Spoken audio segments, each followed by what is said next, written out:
How's it going, everyone? Welcome back to another Golf Score Studio tutorial, or I guess this might be just a feature update. Today we are going to cover the new category of infographics. So starting from the studio and the selection page, you can just click on the category of infographics, and let's take a look at what we've got. We've got the arrows carousel, animated arrows, circles, animated circles, symbols, and animated symbols. We are experimenting with animated templates, and given the simplicity of the infographics themselves, we wanted to start with something simple, so we've created animated infographics. We'll cover the animated templates here in a little bit, but first I just wanted to show you what the selection is currently. We will add more as time goes on.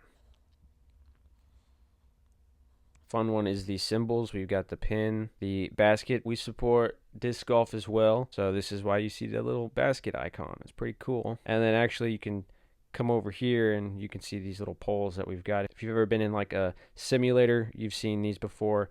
Another way to go back and forth is these little dots and then the animated symbols. So I've got a few selected, and these will be good to showcase how the infographics work. We can just continue to the design page. And this one is animated template. The way I know that is because it has a little icon on its little thumbnail. So that is how you can tell. And infographics are pretty simple. So the color panel or the visual customization panel is going to be pretty straightforward. It's just the color. This template only takes one, and it just applies the gradient there for you. You can reset with that button there. And then of course we've got opacity. And with our animated templates, you can change the animation speed.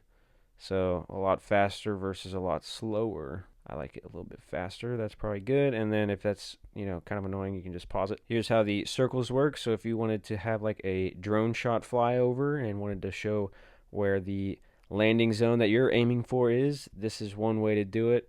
Actually, let me go back and add this one because I think this one might get used a little more.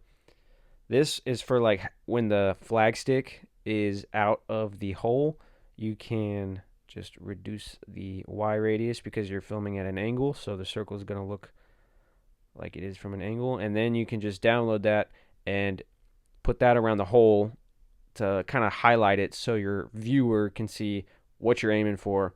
If you want to use it that way, you can use it however you'd like. You don't have to use it at all. And the concentric rings template has quite a few sliders over here. I find it easier to actually change the radius first, and like I said, it's like coming from an angle. You're filming at an angle, so you can reduce the Y radius to make it look like it's coming from an angle. And then the thickness right here is just like the thickness of the lines, so like that.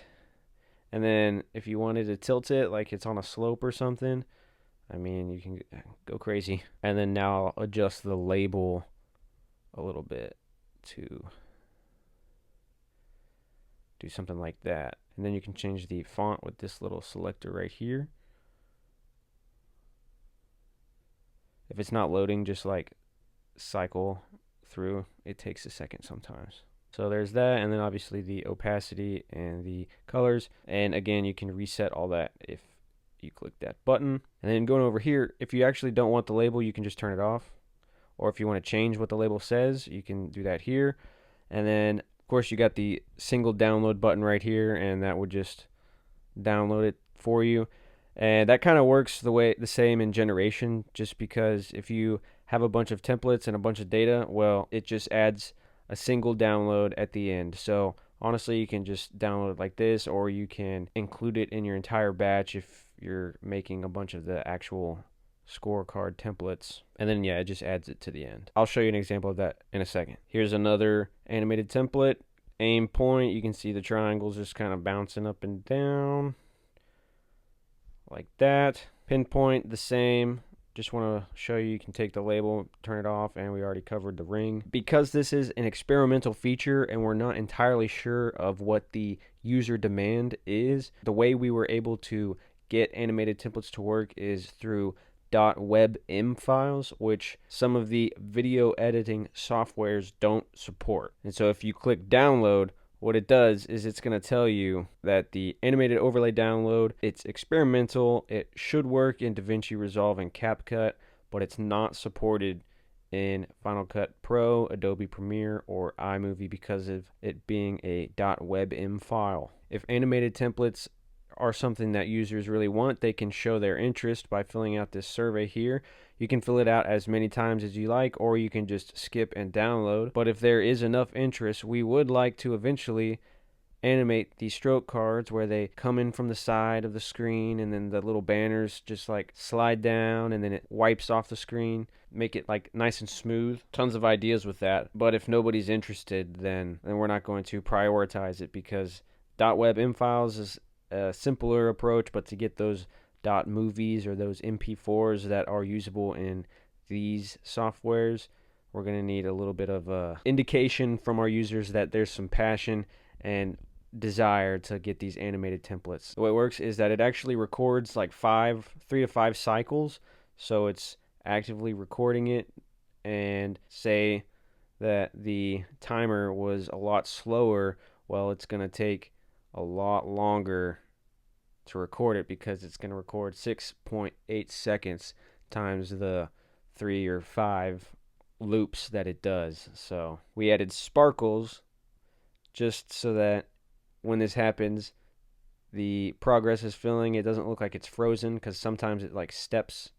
If you have multiple, like you're doing a generation, if you have multiple animated templates at the end, it'll look like it's frozen. So we added the sparkles so that you don't think that your screen is broken or that your site has crashed. And the sparkles look cool, what can I say? If you're really passionate about the animated overlays being added for MP4 and movie support, well, you can fill out the survey as many times as you'd like. Spam it if it's something that you're super passionate about. Here's a quick example of what it would be like if you were making graphics for your videos and had some infographics, some of them being animated templates, and you're a pro user using the generator.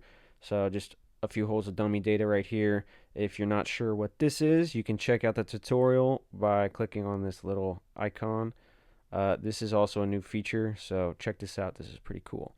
But generate, and then again, because it detects there's an animated overlay, it'll give you the ability to skip the survey or answer it again, and then download. And I gotta name the project file, and then here we go. We got the sparkles, and you see it would look frozen right here if it weren't for the sparkles, all right? Because it's recording the animated templates. So it's going to go, and then it's going to step again, and it's going to look like it froze again, but not because of the sparkles. And there we go. And this is what the file looks like. We got the stroke card and the scorecard that we had in the batch, and then the infographics here. We got the PNGs for the static images, .webm files for those animated template ones that we had.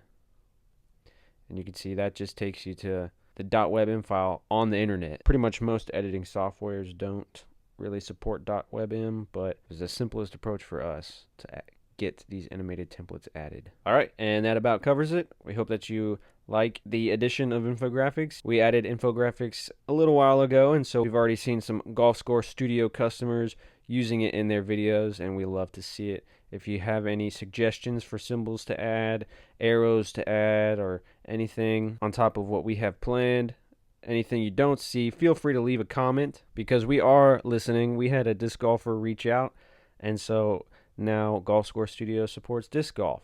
So let us know what you have to say. We like working with our users, and thanks so much for watching. Have a great day.